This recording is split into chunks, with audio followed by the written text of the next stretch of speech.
that the misperceptions and the myths of it is clearly something that is not what most people think it is. So we hope we can do that in this next hour. If we talk, just a little thing on me, if I talk too fast or if I talk too technical, please just raise your hand and let me know. We welcome as many questions as possible. Okay. Also, feel free to type in the chat any questions that may pop up at any point, and we'll answer those for you. And just one more thing. So if you're here to get actual, suggestions, this is probably not the workshop for you. Next week, we will actually review some on-the-spot proactive, reactive, and adaptive strategies. But we feel that before we do that, understanding why we say what we say is really important. So this is going to be an overview. By all means, you can ask questions, but if you're looking for like the meat of it, it's next week. Okay. Alex, you want to take this one? Sure.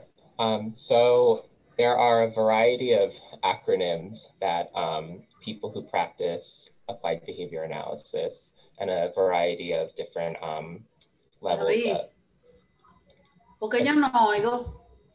different levels of certifications. And so when you hear the term BCBA, that stands for Board Certified Behavior Analyst.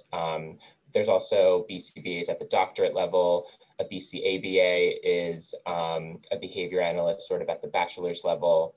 And then an RBT is someone who provides behavior analytics services at the paraprofessional level. And then those are all those certifications and credentials are overseen by the Behavior Analyst Certification Board, the BACB, which is an internationally recognized board. And then you might also see some people with the acronym LBA after their names, which stands for Licensed Behavior Analyst. It's similar to a BCBA, but that one is state specific. So certain states require licensure for professionals to practice behavior analytics services. And each state has their own different requirements and exams that you have to take. So that's just a little heads up. If you see all these letters after our names, that's kind of what they stand for. Yeah, and just a word of caution, even, even though someone might have the credential, all that really means is that they passed the national certification test. So I would say to any parent who is interested in applied behavior analysis, while the credential is important, what you really want to look for is someone's experience, their training that they had across a wide variety of different things. So even though someone might have this certification, it is just the beginning of the person or the skill set that they might have. So just wanted to put that out there as a word of caution. Any questions on that? Okay, I'm gonna go. I'm sorry, the only question I wanted to ask was, is this going to be, not necessarily about that particular statement, but just wanted to know if this was going to be emailed to parents after this was over. Sure. Yeah, that's a great, thank you so much for that. Yeah, after the presentation is over, we will, the social workers have it and they will send you guys a copy. Thank you. Okay. And if you don't get a copy, you can either call myself or Alex or email us and we will send you a copy. But you should have it right after this. Okay. Thank you. And a vague question, I don't know if I missed the memo. When we're discussing ABA, resources that we're going to get outside of the school, or are you going to tell us how to get those resources, or this is something that we're doing on our own? I wasn't sure. I'm sorry. That's a really good question. This is not about accessing resources. This is just about an intro to applied behavior analysis. But what we can do for you is, if you want, we can always Zoom privately and we can help you navigate, where you might get some of those resources. This is where our social workers will really are our experts here. On our part, Alex and I can actually, if you need, we can evaluate the kind of program, like, are there behavior analysts on site? What's their philosophy? What assessments might they use? That's where we can help you. But as far as accessing, it's not going to be part of this. So I apologize in advance of that. Oh, that's all right. You guys are awesome. Thank you. Daphne, it's Melanie. So if you have any questions, you can send me an email and I can connect you with Alex and we can set up a meeting to talk about some agencies that we can maybe connect you with. That would be great. You guys are very awesome. Thank you. I appreciate that. Sorry to stop everything. Go ahead. No, that's okay. I like No hearing, problem. it's anytime you want to say that we're awesome, we'll stop and we'll listen. We like positive reinforcement works for us too. All right, so we just wanted to open it up to some of you guys. You know, usually when you hear ABA or applied behavior analysis, it is littered with, you know, people have different perceptions of it. So if anyone wants to share is, you know, what do you know about ABA? What have you heard about it? And what do you guys think it is? Before we get into the myths and misperceptions, if anyone would like to share. I think of ABA as, oh, sorry, I'm on the phone, so I didn't realize someone else was going to talk. No, go ahead. I was just going to say that I think of ABA as an alternative to me yelling when my kid won't listen. And over the summer, there was a different ABA specialist, and she was helping us. But I feel like I still keep falling short of what I'm supposed to do. And so I'm here to see if I can understand, you know, what I'm doing and why, and then maybe that will help me. Thanks for sharing. Awesome, thank you for sharing. Anyone else? My son received ABA at about the age of 2 before he went into school. And I still actually don't really have a good handle of what it was, because he had maybe 2 or 3 different ABA therapists, and everybody had like a different technique. You know, and at the time, I think it helped him. I had him evaluated at NYU this past year, and they said that he could benefit from ABA. And I'm still not really sure if he can. I teach special ed, but even though I teach special ed, funny enough, I have older kids. So for my son, who's only 5, not sure too much about the early ages. And I don't know if ABA is something that he would benefit from, or if it's actually something that we need. I try to expose my son and do as much as I can with him. Melanie, you know, I'm very in tune with everything that's going on, and I'm on him like white on rice. But so when they told me that he needed ABA, I was like, really? Because that was the furthest from my mind, and I didn't think that it was something that he still needed. So that's why I'm here. Great. So we'll try to kind of make that distinction. There's an intervention that's known as applied behavior analysis. What we're trying to introduce to you guys is the overall science of applied behavior analysis, how it's a natural science similar to what we would consider biology and chemistry and physics. You know, we'll discuss how, you know, the natural events of the world have a strong effect upon what you do. So hopefully when you come out of this, you'll see that, you know, we all are using, in a sense, basic principles of behavior to help support one another. When it's kind of more focused on a particular set of individuals, that is a small portion of this really incredible science that I've, you know, dedicated the past 25 years of my life. Yeah, I started this when I was 10. Just a joke. Okay. Anybody biting for that? Okay. I am. Thanks, Alex. So here's some of your typical myths and misperceptions when you hear about ABA. So Alex, do you want to go back and forth on this one, or? Yeah, sure. So many people hear ABA and immediately associate that term as an intervention for children or people with autism. Yes, ABA is empirically validated, supported intervention for people with autism, and that is probably its most common use. However, ABA can be used across a variety of people, across a variety of contexts, and we'll get into that some more specifics in the next slide. But just kind of keep that in mind, that when we're talking about this this science and all of these concepts, it's really not just applicable to people with autism. It's really applicable to anybody who might you know, exhibit any behavioral deficits or behavioral excesses too. And then go ahead, Jimmy. Yeah, just to give it context. So many years ago in 1987, there was a research study done by this guy, Ivar Lovaas. And in it, it basically compared an eclectic approach to what they would call this ABA discrete trial kind of approach for 40 hours. And in 1987, it was like this huge article. Subsequent to that, a lady wrote a book in, I think, 1994. It was called Let Me Hear Your Voice, A Family's Triumph Over Autism. And in it, this mother wrote about her 2 children and how she used applied behavior analysis to help them improve their lives. It was that book that became the watershed moment. It became a fire starter for this thing of ABA. All of a sudden now, in the early 90s, there was this thing called ABA for kids with autism. And for a long time, there were, I mean, it was back in the days, it was very lucrative. You know, there were people who would take an ABA workshop and say, well, now I'm an ABA expert. Many years ago, when I had read the book and in the school that I'd worked in, I was the expert. And all I could have told you was that I only read one book. Because I only know a little bit of information, I became the expert.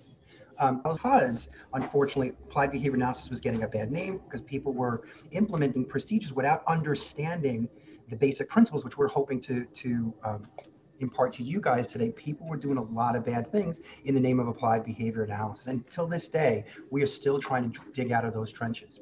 So in the early 2000s, this is when they came up with the certification board, and what they were doing, there was really like looking at more specifically a certain set of skills that people really needed in order to use these procedures. So I just wanted to give that context. So sometimes you'll hear like, my child needs 40 hours of direct applied behavior analysis. And that came out of the Lobos study. There is some research to suggest that quantity is not the best, it's really quality.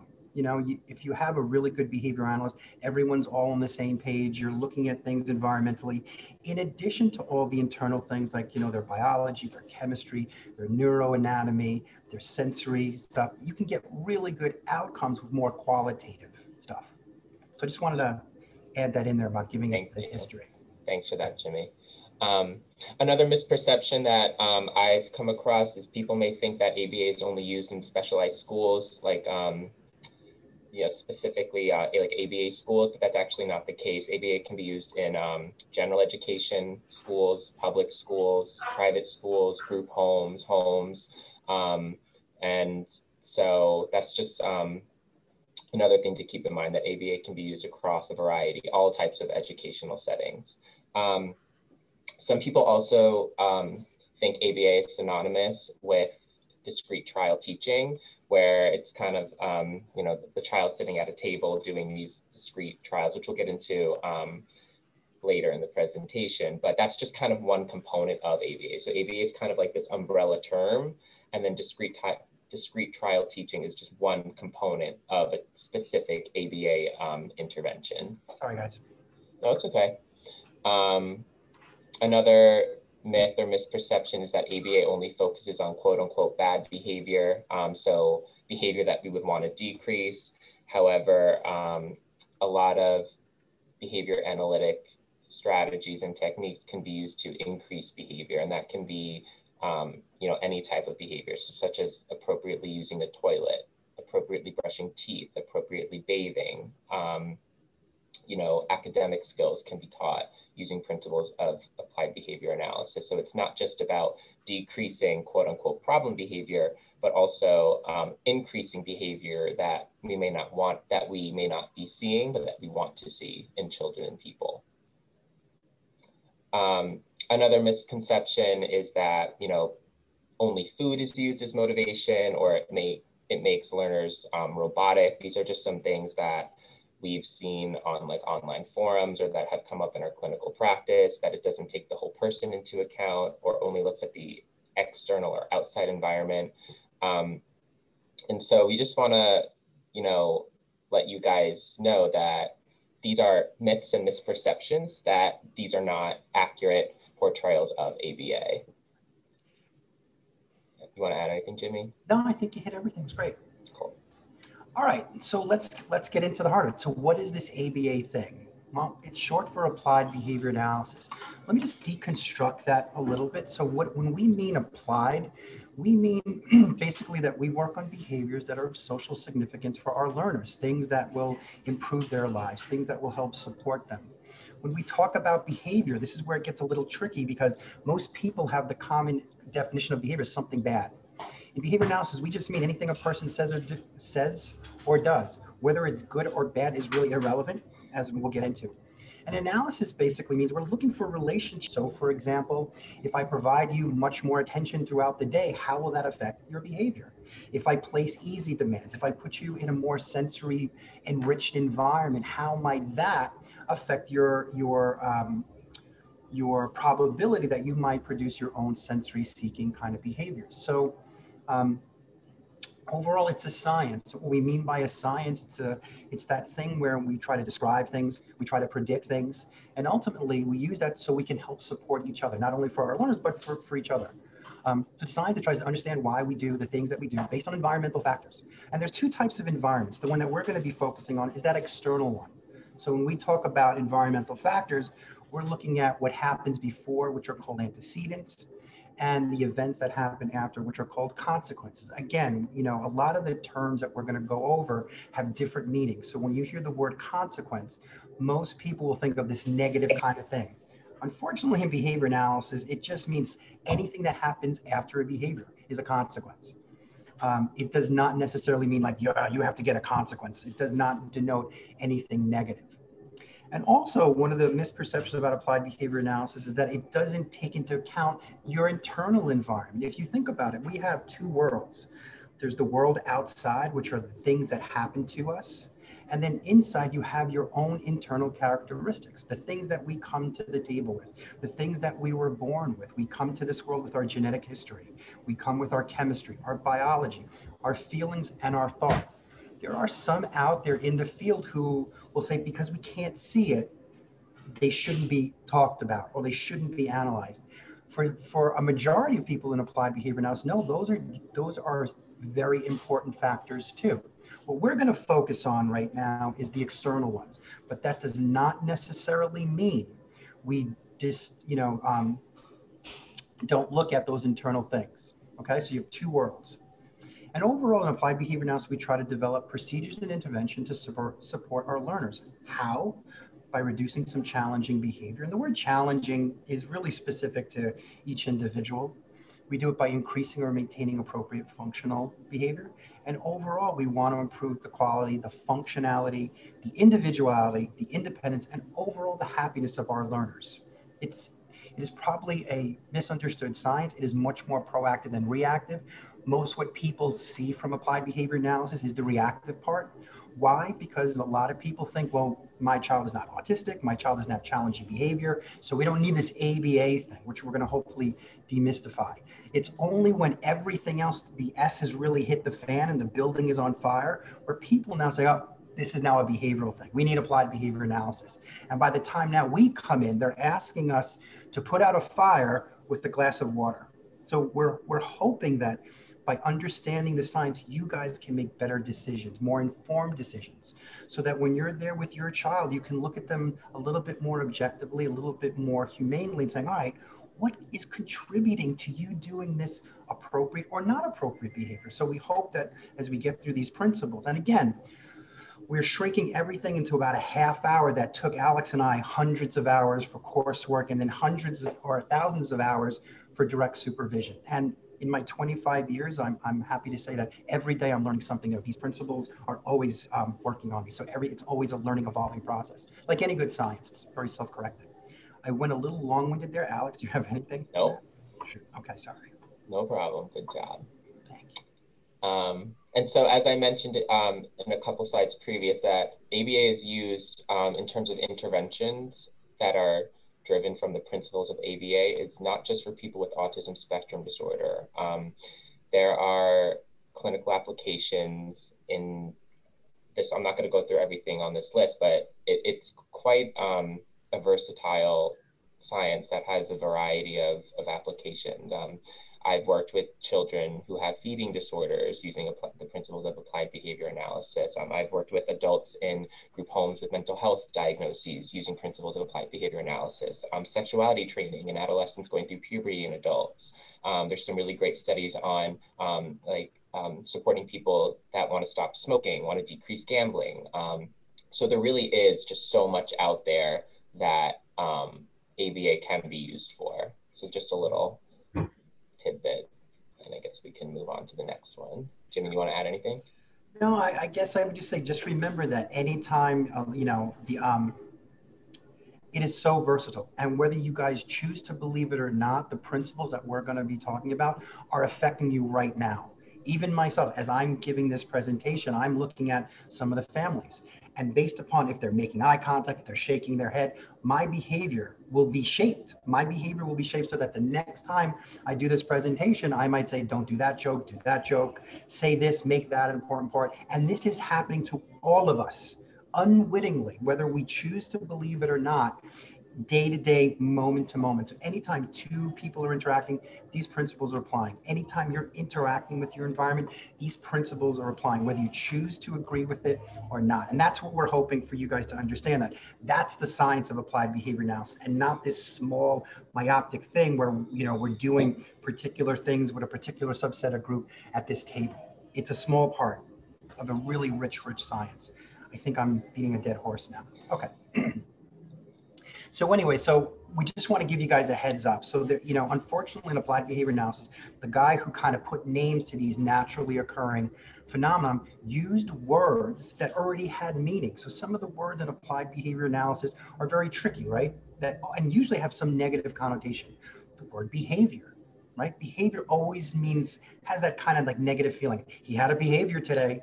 One of my favorite one was, I would go into residential facilities and someone goes, well, Tommy caught a behavior. I was like, I didn't know they were throwing him out.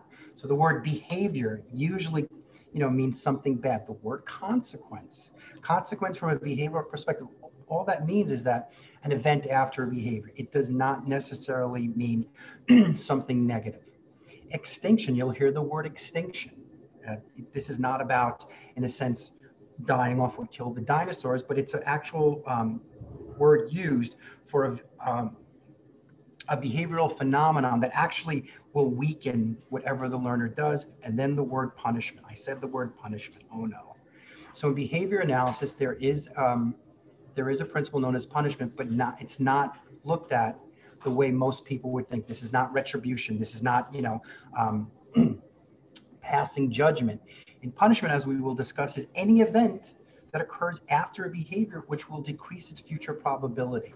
So when we get into that, this is always hard when we were first learning this ourselves, like, well, no, wait, punishment means this. So I think in behavior analysis, they have a PR problem, and currently in the field right now, there's a lot of discussion about changing the words so that there isn't this confusion. You know, sometimes we'll go to places like, well, we don't use punishment here. And then a few minutes later, the person's going, well, it looks like you're not ready, or they're giving a verbal reprimand or anything like that. Punishment is a natural phenomenon, and hopefully we'll discuss it in a way that will make sense and not your typical kind of way that most people think. Are there any questions on that before we get into it? No? Is there any benefit to having consistency in punishment? Like it's always the same punishment, or should it be, I guess congruent with the degree of rebellion? So when we're talking about punishment, we're not, you know, inflicting harm or anything like that. It's just anything, you know, if you think of the way we're going to conceptualize punishment is that it's a consequence which occurs after behavior. So anything that you get, it's getting something you don't want, or getting, when you engage in a behavior, something you like gets kind of taken away. So whatever that thing is for that particular individual would be appropriate. In other words, no, there's, you know, like just like reinforcement, you know, they're not, we don't come to the table with a set, all having the set types of reinforcers. Reinforcers are individualistic to each person. Right. Same thing as punishment is that you think you can apply after a behavior that would decrease its future probability. For some people, it might be a reprimand. For some, I went to Catholic school, so it was just a look from the nun. There's also loss. You know, there are times where it looks like you're not ready for it. You can't watch TV. I mean, these are just natural things that have affected our lives too. It's only when we're cognizant of it is when we're really saying, well, I'm doing now this ABA thing. Did that answer your question? Yes, it does. I need to think through, but yeah, that absolutely does. Thank you. We're going to blow up each one of these concepts a little bit more, and then maybe we can, maybe it'll make it a little bit more understandable. Okay, so here in a nutshell, these are the basic principles. So allow me to kind of just introduce this document. Anytime a parent or anyone is asking me about what should I do, this is the model that I kind of try to put everything into. There are times where we try to neatly fit things into these categories, and there are other times you can't because of, you know, life is just complex. So The basic unit of analysis and applied behavior analysis is this ABC model, which is antecedent, behavior, consequence. So when we talk about antecedents, all we really mean are the events that occur before a behavior or those things that we say or do. And a consequence is the things that happen after we say or do something, which will have a huge effect on whether we are much more likely to do it again in the future when those antecedents are around. So to kind of blow that up a little bit, so when we talk about things that happen before, there are kind of two general types. We usually have some motivation for something, right? I want someone's attention. I don't want to do a task. I am bored. Internally, I'm not feeling so great. And then we also have people, places, or things that might be correlated or associated with a particular type of consequence, right? Then we might do or say something. And then there are three general consequences. One are those events that have the probability of increasing behavior. We call that reinforcement. We also have those behaviors that we engage in that no longer work as a result. That's called extinction. And then we have these events that occur after behavior, which decrease the future probability, which is called punishment. And I don't think anybody would argue with the following. If you did something and someone gave you something you liked, you would have a tendency to do that more in the future. Does anyone think would argue against that? Probably not. That's just called reinforcement. Or if you engaged in a behavior and you were able to remove your own aversion, just for example there, I know I'm not supposed to be touching my face, but I had an itch in my eye. Now when I scratch that itch, the itch goes away. In a sense, I just reinforced my own self, right? Because there was something that I wanted to get taken away. I scratch and I'm much more likely to do it. These are these typical events that affect us every day. Extinction, on the other hand, is something where you engage in a behavior because it has paid off for you. And now all of a sudden, it doesn't pay off. In other words, the reinforcement doesn't occur.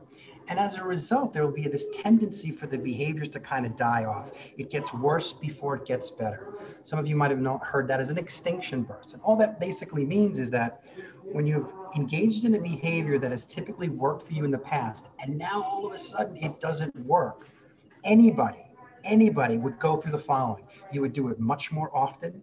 You might do it with much more intensity. You might engage in some emotional behavior. You might even engage in aggressive behavior, or you might do something completely different. Everybody goes through this. When you do something that always works and all of a sudden it doesn't work. And as a result, it goes up and then eventually it kind of goes down. I like to use the example when you're trying to start your car and you get that little like stutter and it's not working. So instead of turning the key the regular way, you might turn it a little harder. You might turn it a little harder and hold it a little bit longer. You might jam it in a little bit harder. You might start getting angry, engaging in, like Jimmy said, these emotional responses. But eventually, if you don't get that car turning on, it's going to die down. You're not getting that typical reinforcement you would get. And so the behavior of trying to turn your car on stops. That's called extinction. Yeah. That's like a real life example of it. And that's the one that really most families are not prepped for, is because, usually we'd say, well, oh, just ignore the behavior or don't allow the person to get out of it. What the organism has, and I say organism meaning any living thing, will go through these principles, right? There's a tendency for it to get worse. It's in those moments where it gets worse, where people are like, oh my God, you're making it worse. Let me just do anything to stop the behavior. And then what happens from that perspective is now the behavior is at a new intensity. Just one last thing about extinction. Think about all the times we do something more repetitively. Today I was waiting for the elevator wasn't coming fast enough. What did I start to do? Faster. For all those who'd want to see this principle in effect, tonight what I want you to do is when you go home, take the batteries out of your TV remote and watch your significant other engage in extinction. What you might see is this. What the f? And that's, any person will kind of go through that stuff. Are there any questions on that before? Yes. Yeah. I appreciate your examples, but I cannot connect it to interactions with my child. So if I say to him, no, I don't know, I can think of an example of reinforcement. I can't think of an example of how extinction works. Well, Mom, let me blow up each thing and then we'll go right into your child and see how that, because if this stuff doesn't make sense to you, then none of this is going to make. So I want to make sure that we take your learner, put it where it belongs, and then do an analysis of it. So the last thing is punishment decreases. So let me just blow these up now, more specific. So let's talk about reinforcement, okay? So anything that your learner might be doing, Mom, at this point, is it okay if I put you on the spot, Mom? Sure, yes. So what is it that you're, Ryan, right? Can I say Ryan? Yes, Ryan. Mm-hmm. So what is it that he does that you find, and again, I don't, Yeah. what is it that he does? What is it that he does? I say, okay, it's time to brush your teeth for bed. And he screams at me, no, shut up. And I ignore it. And Okay. he doesn't go to do the tooth. He doesn't. So let's put it in context, right? So here we know that anytime our learners are engaging behavior, whether we choose to believe it or not, it's because it's been reinforced, right?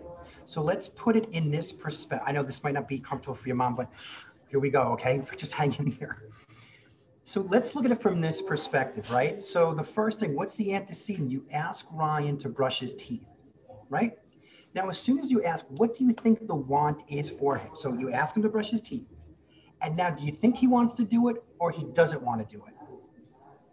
I think he doesn't want to do it, I guess. So let's leave it at that, because then we'll be able to tie it into this extinction part. So it's something he doesn't want to do. As a result of that, right, he might engage in verbal refusal, verbal protest. Why? What has been the payoff? Well, he's allowed now to remove it. So when we're talking about reinforcement, there's a thing known as escape maintain behavior. So I don't want to do something, and then when I've engaged in this behavior, like, no, I've been able to do two things. Either I can postpone the task, right? And that's how sometimes we get this negotiating behavior, or I've been able to alleviate it for a few minutes. And as a result, what he learns is the following. One, when I don't want to do something here and mom is around, I've engaged in screaming behavior. Why? Because I'm now taking away something that I don't like. And as a result of that, I'm going to be much more likely to do it again under similar circumstances. That's just it in a very basic nutshell. Now, life is complicated. So we try to put things into neat little categories here, but life isn't. There might be other antecedent factors that would contribute to it. Maybe he's tired. Maybe he's watching his favorite show. Maybe he actually did brush his teeth. Maybe he's not feeling good. So I don't want, that's that internal characteristics.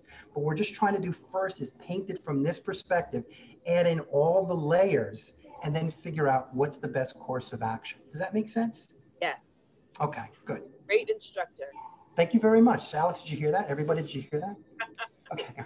Couldn't agree more, Jimmy. So that will now set us up for this extinction part. And again, unfortunately, we're just going to talk about basic principles.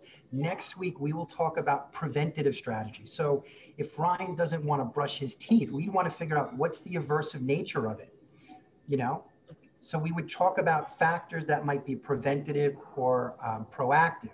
We would then talk about reactive procedures that if he doesn't want to brush his teeth, what should we do so that the payoff doesn't occur? And then 3, what's the appropriate thing or the adaptive thing for him to do? Does that kind of make sense? Okay. Does anybody have any questions on reinforcement? So reinforcement is an event that occurs after you do something where you get something you like, or something you don't like gets removed. And as a result of that, you're going to be much more likely to do it again in the same kind of circumstances. And sometimes you'll see is that talk to families like, he's really good with dad, he's not so great with mom. He's really good with mom, but he's not so great with dad. Well, how does that occur? How does that happen? It happens through people's interaction, that certain behaviors will work in the presence of certain people and not in the presence of others. And as a result of that, our learners are associating, like, okay, do this behavior here, don't do this behavior here, or do it across everything. And our learners are getting that feedback. Not only are our learners getting the feedback, but us too. When you're interacting with your child, there's this kind of, reciprocal kind of feedback loop, Cool. I started to veer there a little bit, so I had to come back a little. Okay. Now let's look at the kind of like an offshoot of reinforcement, which is extinction. All extinction basically means is now that you've had a behavior that has been previously reinforced, right? By getting the things you like, or getting the things you don't like taken away, all extinction basically means is that there's no reinforcement. Reinforcement doesn't occur, right? So what might that look like in the ABC kind of model? So you engage in a behavior, and now the things that you don't like don't get removed. Nothing happens. The behavior no longer works. And as a result of that, you're going to be less likely to do that again under similar circumstances. Any questions on that? So Mom, what we know about Ryan is there's this negotiating behavior, correct? So we need to figure out is what are his motivators and what might be the reinforcers. It seems it could be part, he doesn't want to brush his teeth. It could be that he wants to keep what he's doing at the moment. Yes. It could also be his way to communicate with you. You know, like when I don't brush my teeth, it's, you know, it's circus time. Now Mom's talking to me. Now we're talking about things. And now we're negotiating things. You know, I have and a camera in my house. you know what I mean? And here's the thing that we always tell parents or anybody, he's right to do that. He is, you know, we sometimes attribute adult-like qualities on our little learners. Like, I don't think our learners are sitting on the bus going, you know, how am I going to screw with Mom and Jimmy today? I know what I'm going to do. It's just a behavior that works for them. So what we're trying to do is give you guys a more objective lens that whatever your learners are, they're right to do it. That's what the environment has selected out for them. And what we're trying to do now is to kind of modify that in a way that is much more productive and fruitful for them. Alex, I jumped a lot on that. Do you, anything you want to add? No, I think we hit it all for extinction. Does anybody have any questions about that? I don't have any questions about that, but I just wanted to know if you're going to talk a little bit more, because I think I'm not necessarily concerned with too much of behaviors for my son, but more so about the academic and trying to motivate him more academically. So I wanted to know a little bit more about the ABA as far as that goes. Well, we're probably not going to hit that. If we're saying academics, the principles will still apply, right? Because if you think about it, academics is engaging in behavior, right? Whatever those things might be as it's labeled as academics. Next week, we'll probably talk more about motivating factors, like how do you make, you know, it comes down to two things for any particular learner. Is it a motivation problem, meaning they can engage in the skill, they just don't want to do it? Or is it a skill deficit, meaning they just don't know how to do it? Depending upon which one it is, would then be directly related to what we're doing. If the learner can do it and it's a motivation problem, well, then we look into incentive systems, maybe in a token economy, or, you know, we do an if-then kind of thing. It's called the Premack principle or grandma's rules. Like first we do this thing, which is the thing you don't want to do, for an opportunity to do that really powerful thing. Eat your vegetables before you have your ice cream. If that's a motivation thing.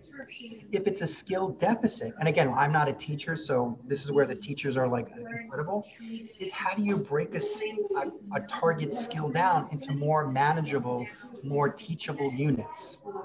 So if you think about it, academics is two things. It's about creating motivation, natural intrinsic motivation. And there are times where you can't create natural intrinsic motivation. Hence, we might use some like food or something really primary so that we can teach the individual that through primary reinforcers, these other things that are not naturally motivating become motivating. And that's usually the misperception that people use food, but we do. We want to strengthen things. Anything that you do that is of social nature has usually been paired with some type of biological necessity, even before the hippocampus has been developed and you can form those memories. So by the time you can remember this stuff, everything has been paired with some biological necessity. Kind of makes sense? Thank you. Okay. Mm-hmm. Thank you.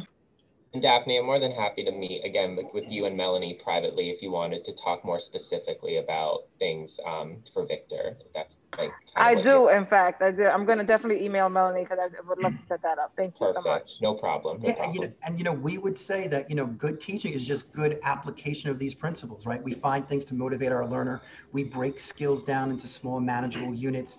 We help prompt our learners so that they get the correct answer. We provide positive feedback in the form of attention and praise. And then systematically what we do is we fade those prompts till eventually the learner is doing those behaviors, those things that someone says or does when we would call that academics.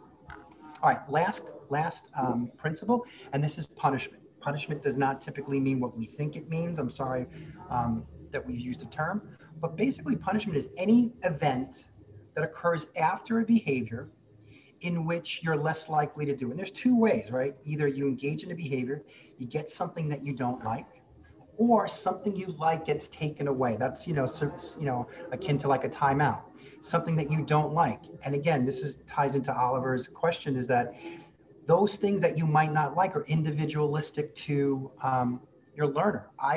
When I was in grammar school, being yelled at or being frowned upon by the nuns was something I did not want. I had a good friend, Don Coughlin, who thrived on that. So when they said, Mr. Coughlin, what do you do? That was actually a reinforcer for him. So when he was doing something inappropriate, and I didn't do anything inappropriate, I was such a good student. I was so quiet. I was so afraid. I had two older brothers. Again, I'm still going to therapy for Catholic school. But anyway, that's something else. Getting a verbal reprimand functioned for me as a punisher. In other words, I thought, around the nuns, there were certain things that I would not do. For my friend, the same thing functioned as a reinforcer, and he was off the charts. He was constantly doing these things, and what the nuns really didn't realize was that they're actually reinforcing it. So that's what I mean. Like, whether something is a reinforcer or a punisher is really not in the thing itself. It's determined by its effect upon a behavior. So if you're saying, well, I give my son a verbal reprimand, or I'm reinforcing him and the behavior is not occurring, then it's not that. If you're giving him a verbal reprimand with the intention to decrease it, or you're providing maybe a timeout and it looks like you're not ready and the behavior is still occurring, then that doesn't function what we would say as a punisher. That's why they have to be individualistic. So punishment is any consequence or event that occurs after behavior, which will decrease the future probability of you doing it again under similar circumstances. And again, these three types of consequences are constantly affecting our lives, not only all of our lives, whether we want to know it or not. And that's what we really mean by applied behavior analysis as kind of a science. Any questions on that? I think we're now going to get maybe a little bit into the heart of like what, now people want to know, like, well, what do you do? You know all this stuff. Okay. Alex, do you want me to keep going? I'll give you a break. Okay.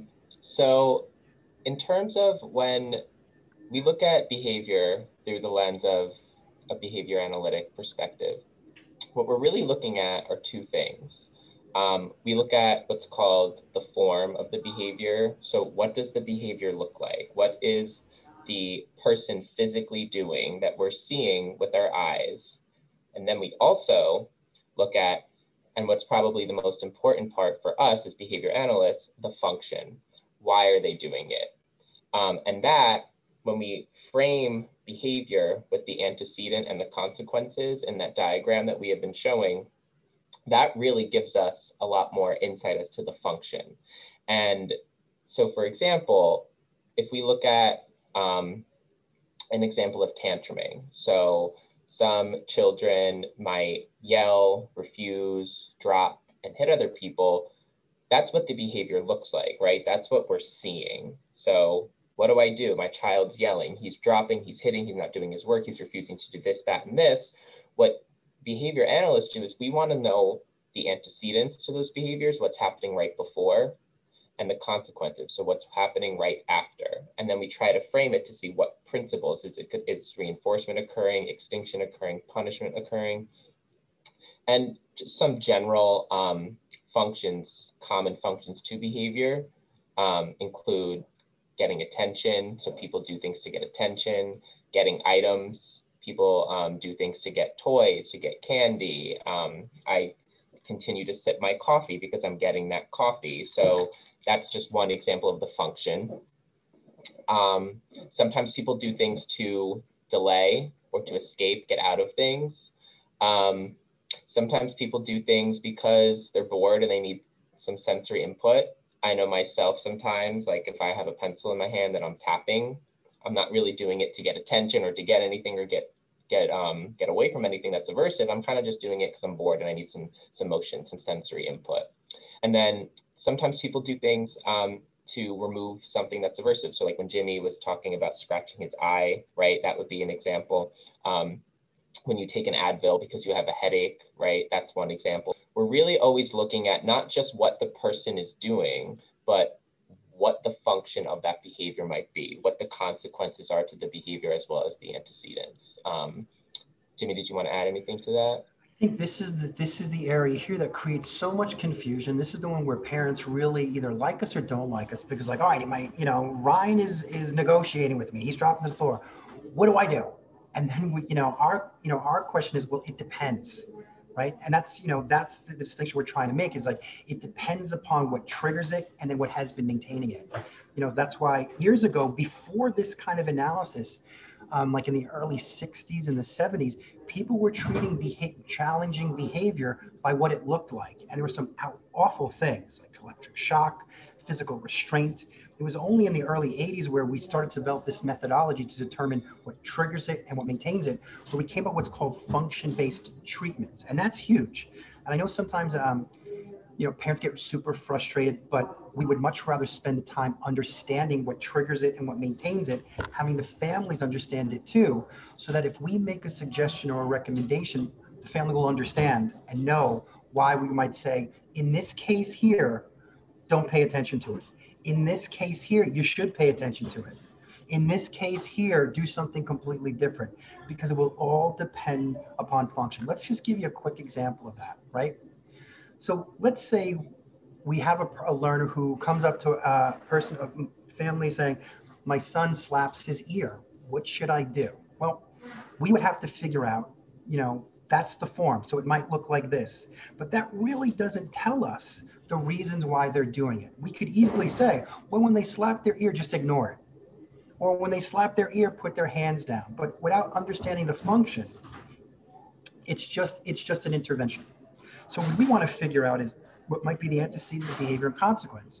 So one behavior can have multiple reasons.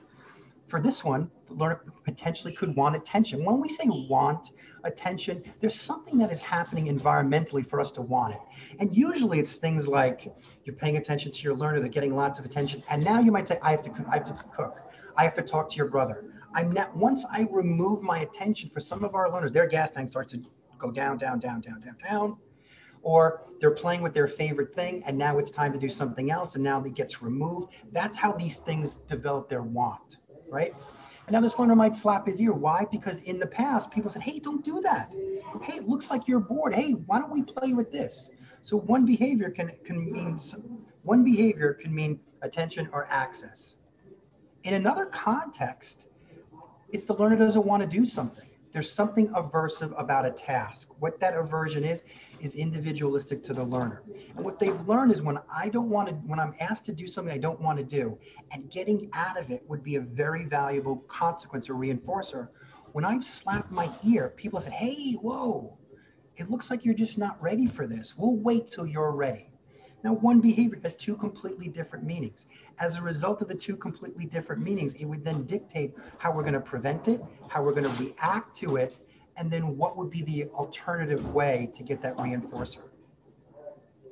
Another one is they're in a less stimulating environment and they actually like the sound. It kind of makes this whoosh sound. I'm doing it right now. It actually feels pretty good. And what is the consequence? They're hearing the sound. So one behavior now has three completely different antecedents and consequences. As a result, you might have three different interventions. And then finally, you might have water stuck in your ear, right? Water being stuck in your ear. Now you're engaging in ear slapping. Why? Because now you're able to remove it. So one behavior can have a multitude of different reasons. And that is the crux of what a behavior analyst will do. That's the reason why they ask you these questions, why they try to figure out, well, the behavior might look this way.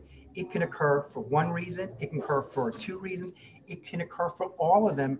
And there are times where it can occur because they're all combined together. And what we're just trying to do in the beginning is sift that out through some observations, through some interviews, and then put it all back together. So again, it seems very basic. It seems very simplistic, but in life isn't simplistic. Life isn't, it's very complex. It doesn't seem simplistic. It seems it's great, but when I'm annoyed about the negative behavior in the first place, it's hard for me to, just stop and say, okay, let's see. Maybe they need to get outside and move their body, or maybe they want attention, so I have to stop cooking and come and cuddle them. I just want them to stop, but that's where it's my parenting problem, right? I'm not going to say that, but what we would say is, what part do you contribute to it? Because if you think about it, Mom, you're functioning too, right? Think about it. You're trying to do something, right? Let's just say you're trying to cook. And what would be a desired consequence now that, say Ryan's having a tantrum, would be for him to stop, right? Just cut it out. So as a result of that, you have your own antecedents. Your antecedent is, I would just want him to stop so I can cook the goddamn meal, right? And as a result of that, your consequences would be the relief of that. So think about it. So he's tantruming, he might be tantruming here because he wants attention. You're giving in here, you're talking to him because you want him to tantruming. Right, yeah. And again, I have a 14-year-old son, and do as I say, not as I do. I get it. But you see, like, there's this implicit kind of relationship, right? It's like, okay, I won't do this, as I won't have a tantrum, so as long as you give me everything you have. So these principles, we keep looking at Ryan, but these principles are operating on you too. And what we would say in that moment is, you got to make like a this, like, all right, can I like ignore this, or should I let me just give in now so I can get what I need to get done, and tomorrow's another day. And then maybe tomorrow what I'm going to do is I'm going to front end with some more proactive preventative strategies. Let's say it's for attention. You might say to them, hey, Ryan, I'm going to make dinner, but you can do this, this, and this. Do you want to help Mom?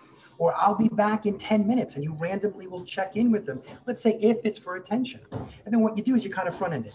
In that moment, if you're like, Jesus Christ, I just want to make this meal. He's going to be screaming and crying. I got this person saying this. I got to get this done. It's not the time or place to like run extinction, right? It's all about your comfortability. In theory, this stuff sounds great, but 2 minutes into it and he's screaming and crying, like, how long has that been? We're like, it's been 2 minutes. It feels like 4 hours, right? So it's all about, but once you understand this stuff, now you're in a better place to cognitively say, I can do this, or I can't do this. And that's fine too. There are times where we will recommend, like, what's going on? I have no idea. How you feeling? I don't feel so great. I can't give in, make it a circus. At least this way, you can shut the behavior off. You can figure out just what it was the learner was trying to communicate. And now next time you're in a better place, this is what we'd say not to do. All right, take it to them, like, don't give in. And now it gets worse. It gets worse. We're 10 minutes into this. Hair is falling out of your head. You're starting to sweat. You're like, what is this guy talking about? I should never listen to him. It's now 15 minutes. And now you get so uncomfortable, you give in. And at that moment, what you've kind of taught Ryan is, don't only do this behavior, but do it for this length and do it for this intensity. Unfortunately, now what happens is he gets labeled as he's strong-willed. And what we would say is that the intensity, the duration has been reinforced because eventually people give in. So there are times, I do it myself, like just give in, because mentally, if you can't prepare for working it through, and if you don't have the opportunity to do those proactive strategies, what we typically have is reactive, which is either don't let the behavior work, which is extinction, or give the learner something they don't like, or take something they like away, some type of punishment to decrease it. And what would be the replacement behavior for your attention? So that might be, okay, Mom, I'll wait, or I'll help you, or I'm going to go look at the book while you're cooking, so that when I'm looking at the book and you see me, you're giving me lots of attention for that behavior and not some of the challenging. We sometimes forget as parents is that when our kids are doing well, they should be doing well, right? And when quiet is good, and when they're quiet, we just leave them alone. And then all of a sudden they start, amping up, and now we're providing lots of attention to them. Again, it's very simplistic. It's easier said than done. I get it, Mom. I get it.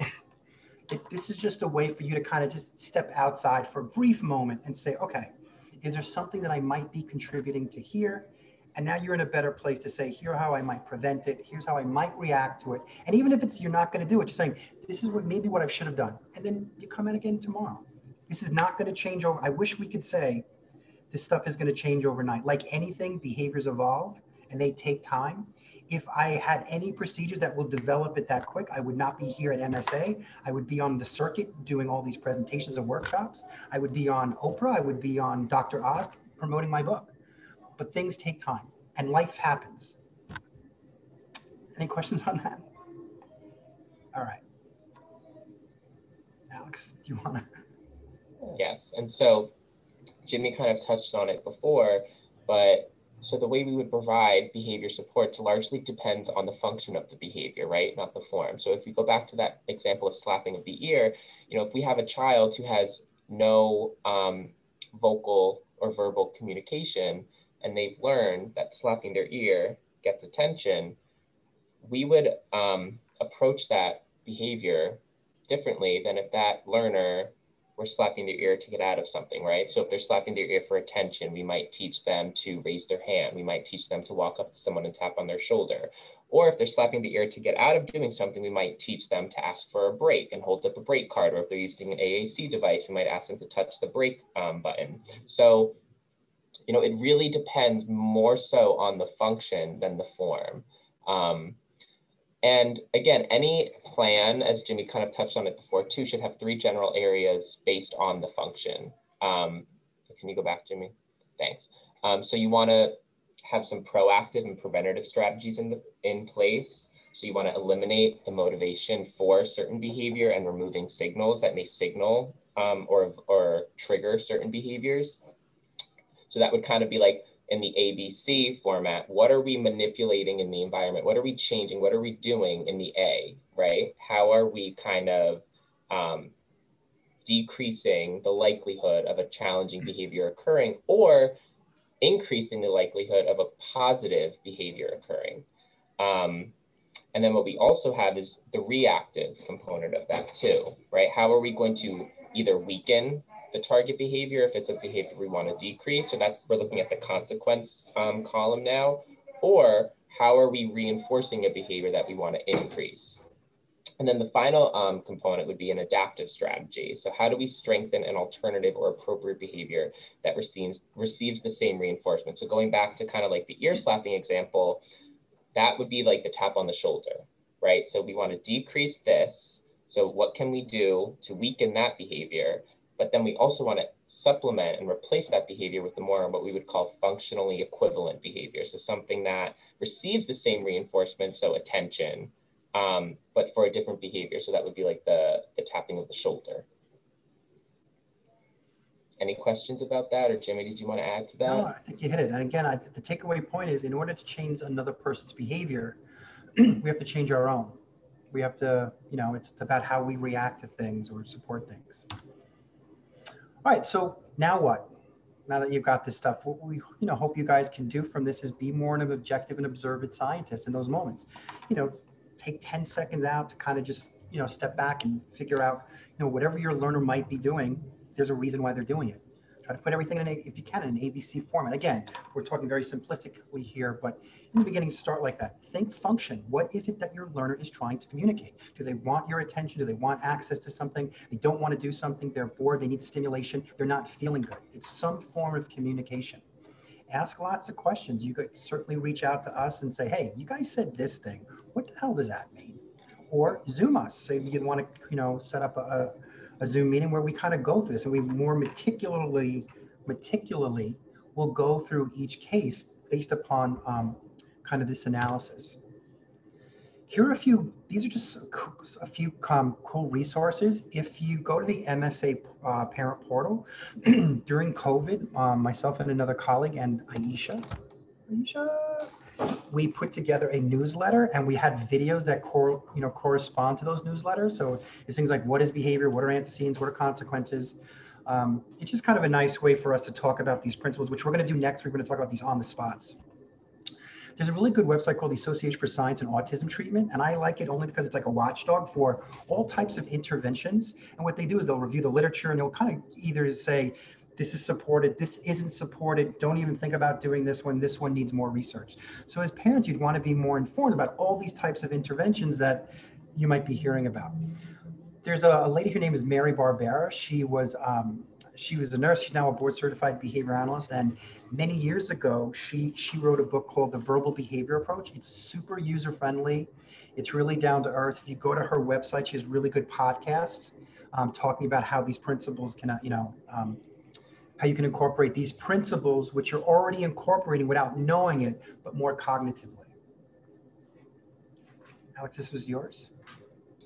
Yes, and then Behavior Babe is, she's a board certified behavior analyst, and she just has another, it's like a bulletin of just some really user-friendly resources for parents. I know Mary Barbera is also featured on her post too, but they have some other great resources there as well, user-friendly too. All right, so for next week, if you guys choose to accept the mission and come back, we're going to review some of these on the spots. Like, so these are your contextual kind of factors. If you guys want to get a heads up, you can go to the parent portal and look at, I think it's newsletter number 5, which are these kind of procedures. And these are for your typical kind of tantrum-like behaviors, but we'll leave it open for some time to talk about some of the other ones that might have fit this context. So think about some of think about your children, think about your learners, and ask yourselves, these are your typical triggers, usually for some of your milder, challenging behavior. Your child wants something that you're willing to give them, but they're engaging in some challenging behavior. If your learner fits that profile, we'll talk about what to do preventatively, reactively, and adaptively next week. Your child was denied access to something, either no, you can't have it, or you did something that would indicate you're not going to give it to them. Your child has to wait for something. Your child doesn't want to do something. Or we typically get from families is, I have no idea what's going on. They're screaming and crying. Oh my God, what am I supposed to do? And we have kind of proactive, reactive, and adaptive strategies contextually that will fit these basic functions. So we'll open it up. Are there any questions right now? So, quick question on just some literature. I was just kind of taking notes. The book that you mentioned, Let Me Hear Your Voice, is that? I mean, I recognize it's one of like the watershed, pieces of observatory, literature out there. Is there any harm in reading that, or any other kind of books that can help us? Because I feel like part of this is just kind of developing the correct framework. Obviously, every child is different, and so one size does not fit all. So you kind of have to think through and understand what the philosophy is, and I guess kind of find a way to get through. Is that book a better one versus others, or is there another one that you might recommend? Or I just want to be. I was just putting that in context of how this ABA and autism kind of got like synonymous. Got it. I probably wouldn't recommend it, but I could recommend some others ones. There's one by Glenn Latham. It's called The Power of Positive Parenting. I really liked that one. It was, he was from Utah. They used to call him the Charles Schultz, the Peanuts character. Yeah, sure. Yeah, big fan of Snoopy. of applied behavior analysis. He died a few years ago, but he talks about these, he talks about these basic principles in a natural way.